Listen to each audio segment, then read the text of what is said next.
Toute l'actualité politique et parlementaire, c'est le journal de 19h sur Public Sénat. Bonsoir à tous, voici les titres de ce mardi. Message très bienveillant de Nicolas Sarkozy à destination des agriculteurs soumis, dit-il, à des règles environnementales tatillonnes et des chasseurs. Le chef de l'État s'est rendu dans l'Ariège, terre du président du Sénat.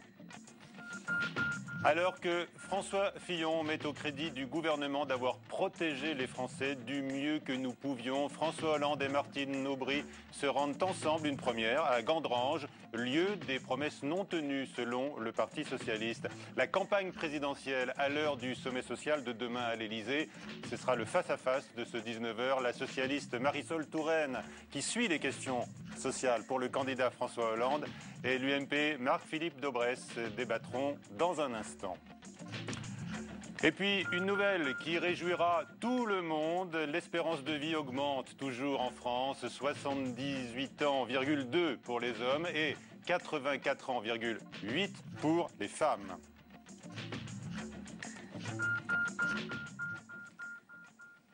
Des vœux au monde rural très politiques pour le chef de l'État. Il a profité donc aujourd'hui d'un déplacement en Ariège pour fustiger le poids des règles environnementales. L'occasion également pour Nicolas Sarkozy de rencontrer Jean-Pierre Bel, le président du Sénat sur ces terres. Florence Maurice. Si ce n'est pas un candidat en campagne, ça y ressemble. Face à un monde rural inquiet pour son avenir et sous le regard impassible du président du Sénat, Nicolas Sarkozy soigne son électorat traditionnel. Il s'en prend aux normes environnementales, jugées trop tatillonnes, et n'oublie pas de rassurer les chasseurs au passage. La préservation de l'environnement, ce n'est pas empêcher quiconque de faire quoi que ce soit. On paralyse un territoire, on empêche tout le monde de prendre des initiatives. Il faut absolument lever le pied de ce point de vue. Ce que je dis sur l'environnement, je le dis également pour la chasse. Là encore, les chasseurs ne sont pas les ennemis, ce ne sont pas les adversaires de l'environnement. Sur ces terres, ancrées à gauche, dans le fief du président du Sénat, Nicolas Sarkozy promet donc des règles plus souples à l'avenir. Un discours qui inquiète Jean-Pierre Bel. Oui, je l'ai trouvé extrêmement dur avec la question environnementale. Le respect de l'environnement, c'est pour nous une nécessité, tant du point de vue du vivre ensemble pour nos concitoyens, tant du point de vue de la sauvegarde de la planète, mais aussi au plan économique. Invité par Nicolas Sarkozy à repartir avec lui à Paris, Jean-Pierre Bel a préféré décliner la proposition. Un accueil républicain, oui, mais pas davantage, à 3 mois de l'élection présidentielle. Et notons que des grenades lacrymogènes ont été tirées par la police contre une manifestation syndicale qui tentait d'approcher le lieu du discours présidentiel à Pamiers, précisément, donc en Ariège. Ce soir, les organisations écologistes s'indignent du discours tenu aux agriculteurs par le chef de l'État.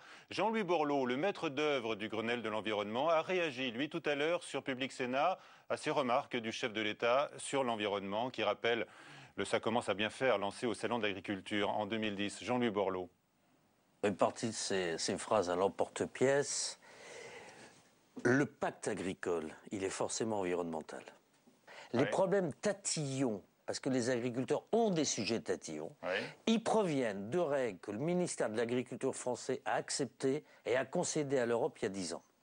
C'est ça le problème. Voilà, Jean-Louis Borloo, donc, qui parle de propos à l'emporte-pièce. Il cite le chef de l'État. Interview donc dans Preuve par 3 à retrouver ce soir sur Public Sénat à 22h30. Alors que le sondage IFOP fiducial avec Public Sénat montre un tassement du chef de l'État au premier tour. Nous détaillerons d'ailleurs les chiffres tout à l'heure avec Damien Philippot. Le chef du gouvernement lui incite les parlementaires de la majorité à poursuivre les réformes et à serrer les coudes derrière Nicolas Sarkozy. Claire de Buisère. Sénateurs, ministres, tous les membres de la majorité sont venus écouter François Fillon. Le Premier ministre a insisté sur la volonté du gouvernement de continuer les réformes malgré l'élection présidentielle qui approche. C'est toujours très difficile de faire des réformes et c'est encore plus difficile de les faire à proximité d'élections. Comment est-ce qu'on nous jugerait si on s'arrêtait, si on se mettait en stand-by et si on faisait plus que des discours et si on ne faisait plus que tenir des promesses? On n'est pas là pour ça. Au menu du sommet social de demain, coût du travail et financement de la protection sociale, chômage partiel et formation des chômeurs, accord de compétitivité et taxe Tobin. Et on sait depuis ce matin qu'il y aura un 5e thème sur la table, la hausse de l'offre de logement. Parmi les mesures déjà annoncées par le gouvernement, il y en a une qui fâche, la TVA sociale. Une mesure qui ne fait pas l'unanimité au sein de la majorité et à laquelle sont opposés les syndicats. Ça doit être maintenu, c'est obligatoire, parce que, ou à défaut, il faut proposer une alternative. Voilà. Ou il faut faire une proposition alternative, il faut proposer autre chose. Donc la TVA sociale, c'est une des propositions qui est sur la table. Pour savoir si l'idée d'une TVA sociale est maintenue, il faudra attendre la fin du mois. Le gouvernement fera des propositions et soumettra ses réformes au Parlement en février. Puis ce sera la trêve parlementaire prévue avant l'élection présidentielle. François Fillon a par ailleurs fustigé aujourd'hui les socialistes pour ne pas avoir salué le maintien du AAA de la France par l'agence Moody's. Dans la foulée de la dégradation décidée par Standard & Poor's, notons qu'EDF, la SNCF ou encore l'Unédic voient leur note abaissée aujourd'hui d'un cran par cette agence américaine. Déplacement commun de François Hollande et Martine Aubry, une première à Gandrange en Moselle, manière pour eux de dénoncer l'échec du quinquennat en matière de politique industrielle et de reprocher au chef de l'État des promesses non tenues avec la fermeture de l'aciérie ArcelorMittal. Ce soir, le ministre de l'Industrie, Éric Besson, affirme que le sidérurgiste a tenu tous ses engagements pris devant le président de la République. L'éternelle polémique sur les chiffres de l'insécurité et de la délinquance, la baisse générale de la délinquance de 0,34% l'an dernier selon Claude Guéant, alimente donc la polémique, le PS accusant le ministre de l'Intérieur de se livrer à un exercice de maquillage. Explication, Bérangère Dinglar. Ministre d'un président qui a fait de la lutte contre l'insécurité un étendard, Claude Guéant s'est prêté ce matin à un exercice hautement symbolique. Une présentation en forme de bilan du quinquennat. C'est pourquoi le ministre de l'Intérieur a insisté sur la baisse globale de la délinquance, moins 16,47% depuis 2002. Car pour cette année, la baisse est minime, moins 0,34% seulement, et revêt de grandes disparités. Si en 2011, les atteintes aux biens ont diminué de 1,74%, les cambriolages ont eux augmenté de 16%.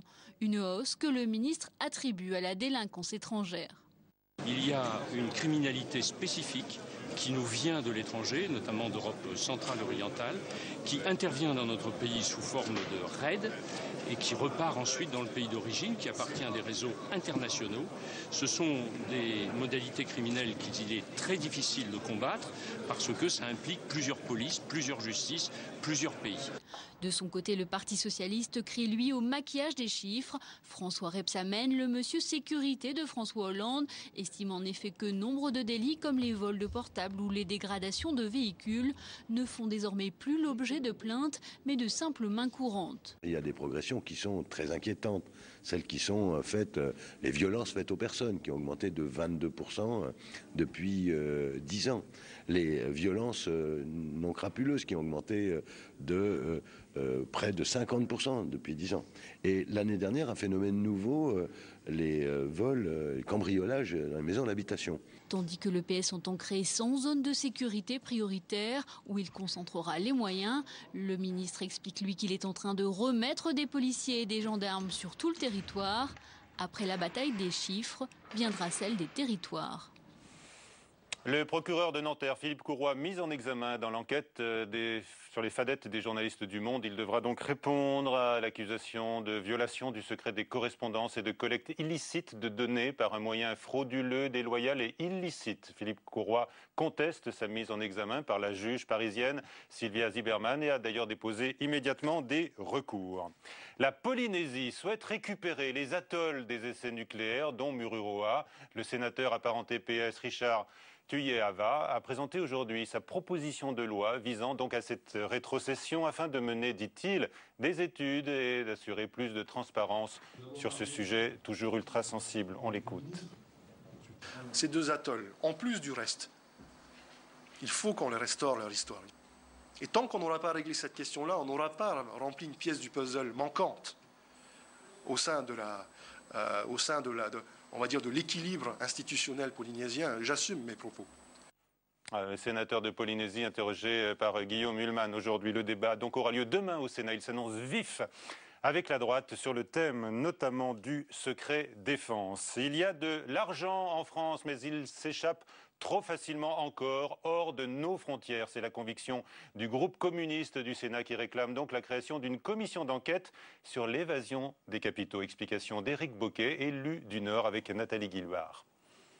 En 2007, on estimait l'évasion fiscale en France à entre 30 et 40 milliards d'euros, ce qui n'est quand même pas rien. Au niveau européen, l'ensemble de l'Union européenne, on parle de 200 milliards. Nous voulons faire la preuve, à partir de cette commission d'enquête, qu'il y a des ressources dans ce pays, que le pays crée de la richesse, 5e puissance du monde, et qu'une bonne partie de la richesse est accaparée d'une part par les détenteurs d'actions, sous forme de dividendes, et puis il y a toute cette partie évasion fiscale, qui est tout à fait inacceptable, et qui pénalise notre pays dans son développement. Voilà donc pour cette proposition du groupe communiste. Les invités tout de suite du 19h, Marisol Touraine est avec nous, je le disais, en charge des dossiers sociaux auprès du candidat François Hollande, et Marc-Philippe Daubresse, secrétaire général adjoint de l'UMP. Merci à tous les deux d'être avec nous. Marisol Touraine, François Fillon accuse le Parti socialiste d'avoir provoqué un tsunami politique vendredi et de n'avoir rien dit lundi. La perte vendredi du AAA par Standard & Poor's, mais son maintien par Moody's. Qu'est-ce que vous répondez ? Que notre souhait est évidemment que la France puisse conserver son AAA.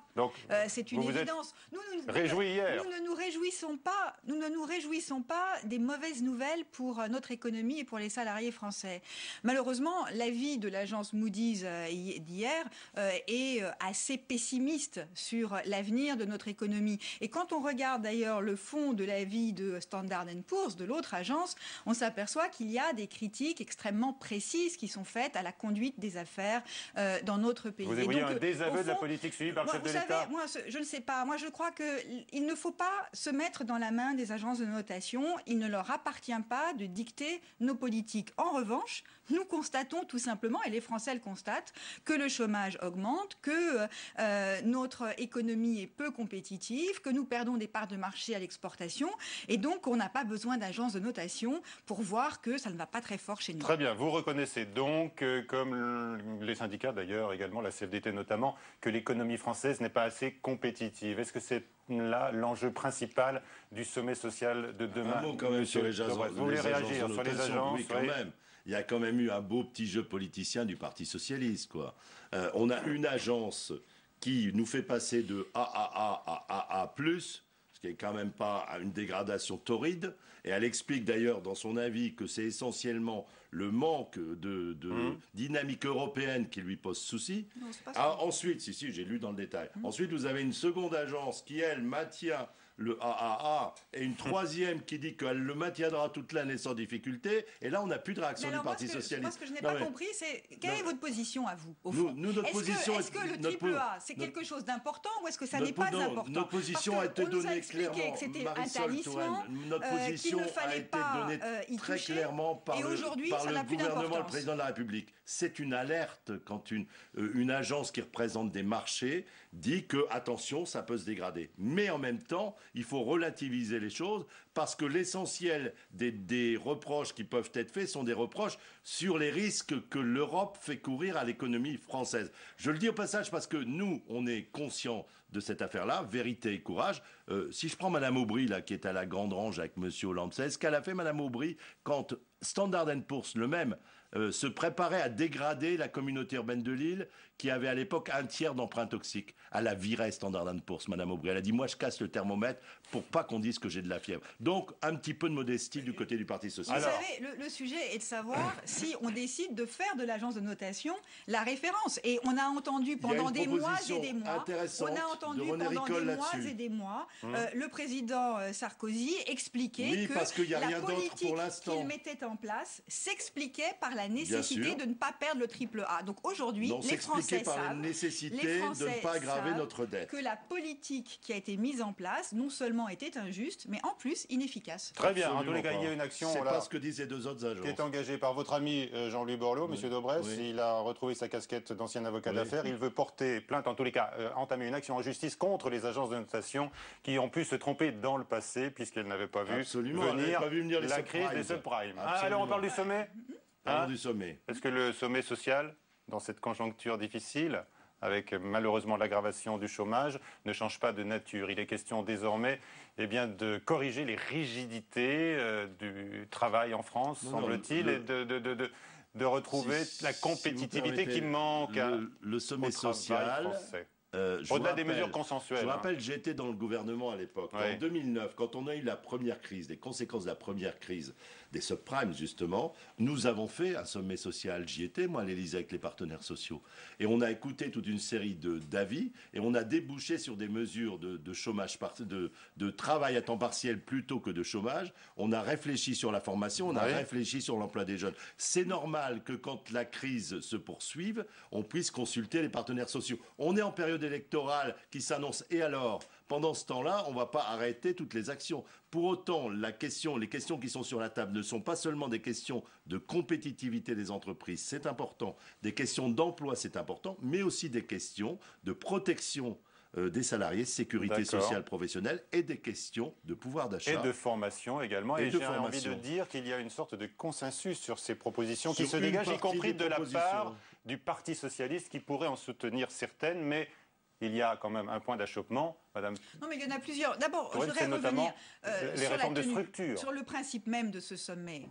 J'entends qu'aujourd'hui, il serait normal, compte tenu de la crise, de réunir autour de la table les partenaires sociaux. Que ne l'a-t-on fait à l'automne, lorsque ces mêmes partenaires sociaux le demandaient et que le gouvernement a pris son premier plan de rigueur sans les en informer et sans les consulter. Donc aujourd'hui, nous allons vers un troisième plan de rigueur, puisque le deuxième n'a pas davantage donné lieu à un deuxième plan de rigueur. Et au fond, il s'agit pour Nicolas Sarkozy, candidat plus que jamais, de mettre en scène, au fond, des consultations dont on ne sait d'ailleurs pas sur quoi elles vont déboucher, puisque les annonces sont renvoyées à c'est quand même logique qu'on attende l'avis des partenaires sociaux. On va pas faire des annonces avant.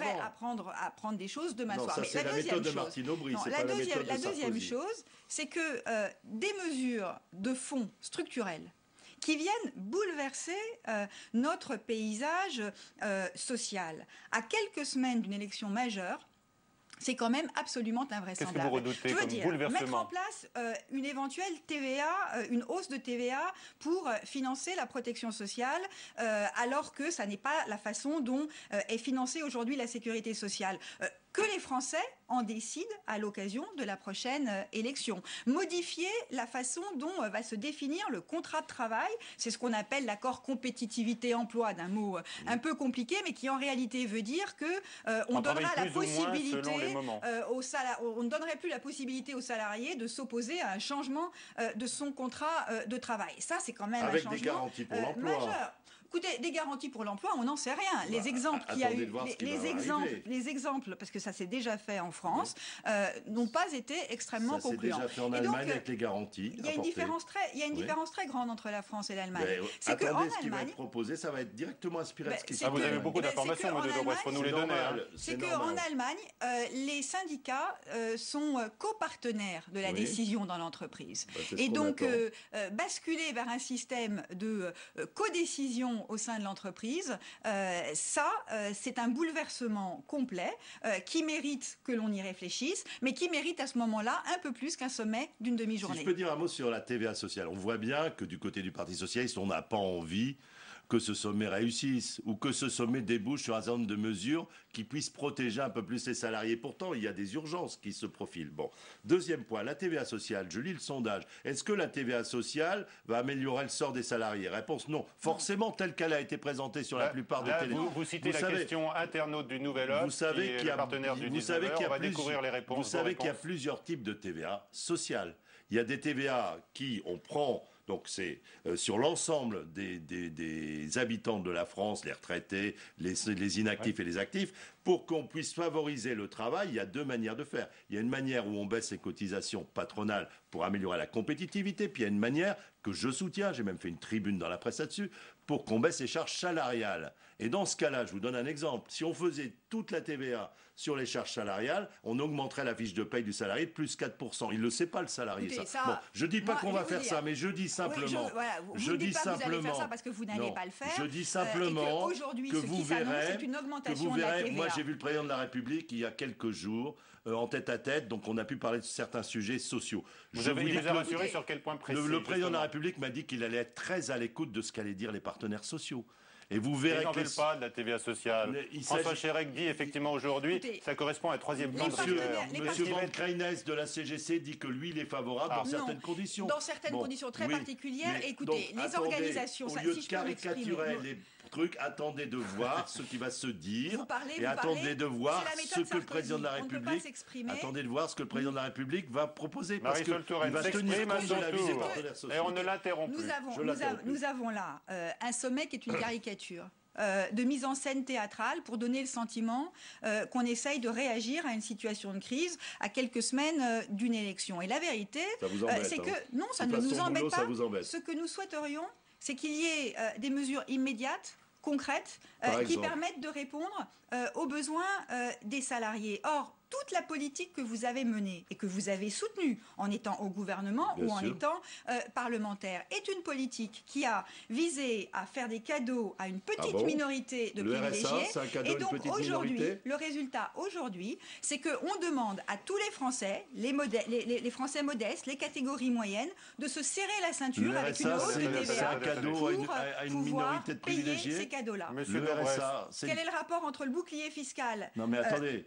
Le RSA, combien a-t-on mis sur le RSA? Vous le savez que j'ai été le ministre qui a mis en place le RSA. Oui, bon, et le RSA... Monsieur Debré, c'est une petite question justement sur ce thème-là. Est-ce que vous diriez, comme Bruno Le Maire, le ministre, toujours ministre de l'Agriculture, que des erreurs ont été commises au début du quinquennat, que d'autres choix auraient pu être faits? Il parlait, semble-t-il, du bouclier fiscal. Je pense qu'on a manqué... Moi, j'étais pas pour le bouclier fiscal, c'est connu, les centristes n'étaient pas. Mais je pense qu'on a manqué de visibilité, que par exemple, le paquet fiscal du début du quinquennat comprenait 80% de mesures pour les classes moyennes. D'accord. Bon, allez, c'est votre réponse. Allez. Fait de faire un paquet classe moyenne, point. Nous allons parler sondage tout de suite avec Damien Philippot, responsable des études politiques à l'IFOP. Le sondage IFOP fiducial Public Sénat avec Paris Match et Europe 1. Au premier tour, je vous donne les chiffres, vous allez les découvrir. François Hollande donc se maintient à 28% des intentions de vote.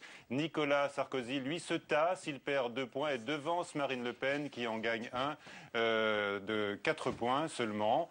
François Bayrou est 4e à 12,5% des voix. On découvre les scores des candidats suivants avec les 7,5% de Jean-Luc Mélenchon. Eva Joly ne dépasse pas 3%. On va découvrir la faiblesse des scores des autres candidats. Et puis, arrivons tout de suite au second tour. François Hollande conforte son avance, 57% contre 43%. Bonsoir, Damien Philippot, merci d'être avec nous. Est-ce que Nicolas Sarkozy fait les frais de ce projet de TVA sociale, on peut l'estimer ?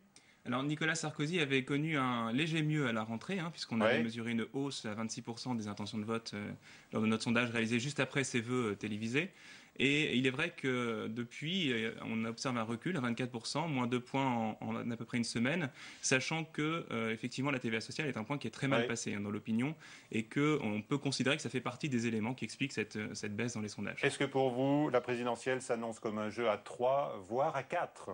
Alors, ce qui est frappant aujourd'hui, c'est de voir que l'écart entre le premier dans les intentions de vote, François Hollande, 28%, et le troisième, c'est-à-dire Marine Le Pen, 20%, n'est que de 8 points. À la même période, en 2007, on avait 20 points d'écart entre les trois premiers, à l'époque Nicolas Sarkozy et François Bayrou. Elle est plus menaçante que jamais. Alors, elle est relativement menaçante, même si l'écart reste confortable pour le président de la République aujourd'hui. On a connu des situations où l'écart était beaucoup plus faible.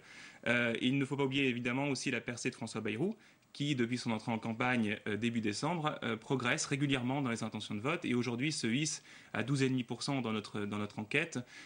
Encore assez loin du trio de tête, mais tout de même se rapprochant et pouvant laisser penser que d'ici quelques temps, un jeu à 4 pourrait se dessiner. Donc le jeu est ouvert. Et l'écart de voix au second tour, on le rappelle, en faveur donc de François Hollande, il est assez large. Est-ce qu'il est crédible, franchement? Alors, ça reste complètement théorique aujourd'hui, puisqu'on mesure des scores qui sont effectivement, comme vous le dites, assez impressionnants et qu'on voit rarement dans les élections présidentielles au second tour. Marisol Touraine a le sourire. Elle semble douter elle-même d'un tel écart. Écoutez, ça marque un rapport de force, mais c'est vrai que c'est un chiffre qui ne correspond à aucune réalité dans le passé. En tout cas, aucune élection ne s'est gagnée aussi largement. Dernière question justement sur l'évolution de l'opinion. Comment est-ce que vous la sentez? Comment sentir l'évolution de l'opinion? Dites-moi, je pense que le jeu qu'est-ce qui sera déterminant? Le jeu reste extrêmement ouvert aujourd'hui, puisque quand on regarde nos enquêtes, à peu près un électeur sur deux se dit pas sûr de son choix. C'est-à-dire que les choses peuvent vraiment bouger, et c'est vrai qu'on a une certaine volatilité aussi dans les intentions de vote d'un jour à l'autre, d'une semaine à l'autre, qui montre que les choses sont très très loin d'être stabilisées. Très bien. Marisol Touraine, j'ai vu que selon Pierre Moscovici, le directeur de la campagne de François Hollande, Sarkozy ne peut plus nous battre, a-t-il dit, si la gauche est unie. Dites-moi, quelle assurance? Non, ça veut dire que la gauche a une grande responsabilité. La gauche a connu des démons de la division dans le passé, donc nous savons de quoi nous parlons. Il est parfois tentant de faire des débats avec nous-mêmes, si j'ose dire. Non, mais nous avons une exigence. Si on ne tombe pas dans nos ornières habituelles, on est sûr de gagner. On a quand même de fortes chances de pouvoir l'emporter. Nous pouvons l'emporter. Vous savez, aucune victoire n'est acquise d'avance. Aucune victoire n'est acquise d'avance. Simplement, la division est la meilleure façon de perdre une élection qui pourtant paraît mieux assurée qu'elle ne l'a été dans le passé. Quand vous entendez ce qui se dit sur le terrain dans nos provinces, la gauche est extrêmement désunie. C'est les communistes qui tapent comme des malades sur François Hollande et Madame Joly qui ne ménage pas ses Les sondages montrent quand même qu'il y a un très bon report de voix à gauche. Je vais vous dire... Damien confirme. Je vais vous dire, à un moment, les gens vont se mettre en situation, on sera programme contre programme. Ça va se jouer à 4, mais ça va quand même se jouer à 2. Il y aura un programme Sarkozy et il y aura un programme de François Hollande. Et puis ensuite, ça se jouera homme contre homme, puisqu'il n'y a pas de femmes. Et là, je peux vous dire que la question majeure, c'est est-ce que cet homme-là est capable de tenir la barre du bateau dans la tempête? Vous savez, ça se jouera sur la question de savoir si on continue la même politique que celle qui a été menée depuis 5 ans, au détriment des classes moyennes et des catégories populaires, ou si on choisit le chemin de la justice. Du bateau, moi je fais du bateau, je ne change pas de capitaine quand il y a la tempête qui sonne. Attention aux analogies, parfois hasardeuses, Monsieur Dobrès, en cette période dramatique pour les croisiéristes. Que nous ayons été menés à très bon port. Moi, je n'ai pas fait d'analogie. C'est Mélenchon qui a parlé de pédalo, c'est pas moi. Je pense qu'on faisait allusion à quelqu'un d'autre. On faisait allusion à Gérard Longuet, qui a comparé François Hollande au capitaine du Costa.